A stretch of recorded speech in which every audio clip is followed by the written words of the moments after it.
हमारे देश का एक बहुत ही मशहूर नारा है, बेटी पढ़ाओ बेटी बचाओ। लेकिन ये नारा अब सिर्फ लोग ज़बान तक महदूद है या दीवारों पर छपने तक महदूद है।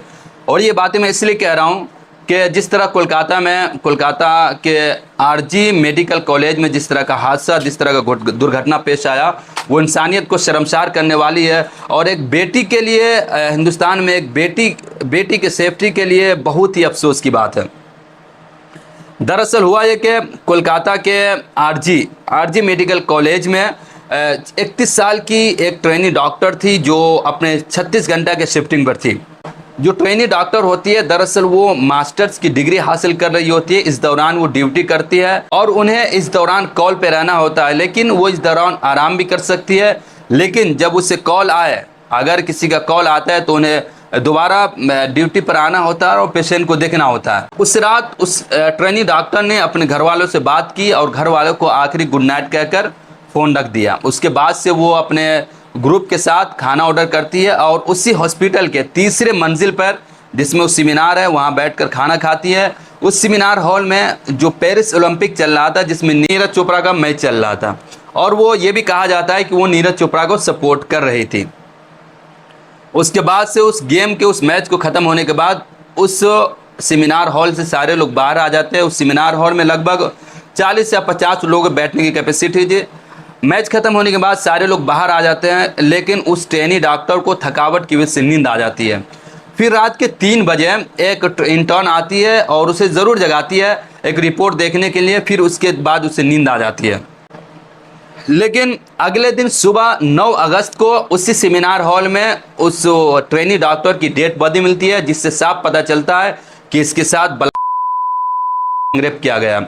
उसके बाद से हॉस्पिटल से उसके घर कॉल जाता है और उसके घर वालों को बताया जाता है कि आपकी बेटी की तबीयत ख़राब है, आप जितनी जल्दी हो सके हॉस्पिटल पहुंच जाएं।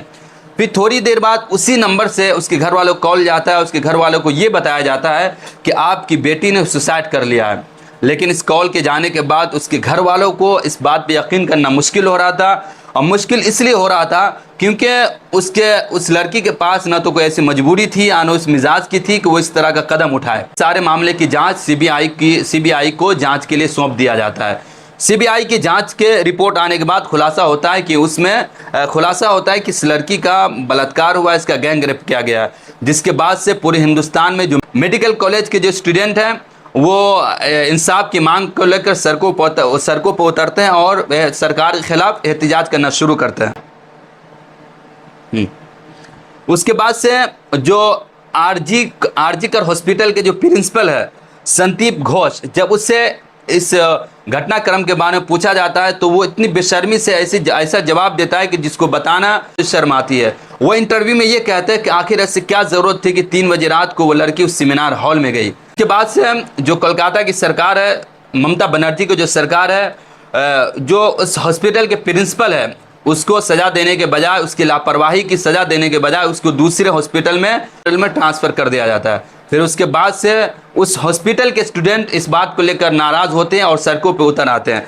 खैर, मैं आपको बता दूं, अभी तक इस पूरे मामले में सिर्फ एक लोग की गिरफ्तारी हुई है और इस चीज़ को लेकर जो ममता बनर्जी की सरकार है अभी तक नाकाम। तो लोग ये भी दावा कर रहे हैं और ममता बनर्जी पे इल्ज़ाम लगा रहे हैं कि वो कहीं न कहीं इस सच्चाई को छुपाना चाहती है और जो बलात्कार है, जो मुजरिम है, उसको पूरे तौर पर छुपाने की कोशिश की जा रही है। खैर, आज की वीडियो में यहीं तक, फिर मिलते हैं नेक्स्ट वीडियो में। अगर आपको हमारी ये जानकारी अच्छी लगे तो प्लीज़ हमारे वीडियो को शेयर करें और हमारे चैनल को सब्सक्राइब करें। बहुत शुक्रिया, थैंक यू सो मच।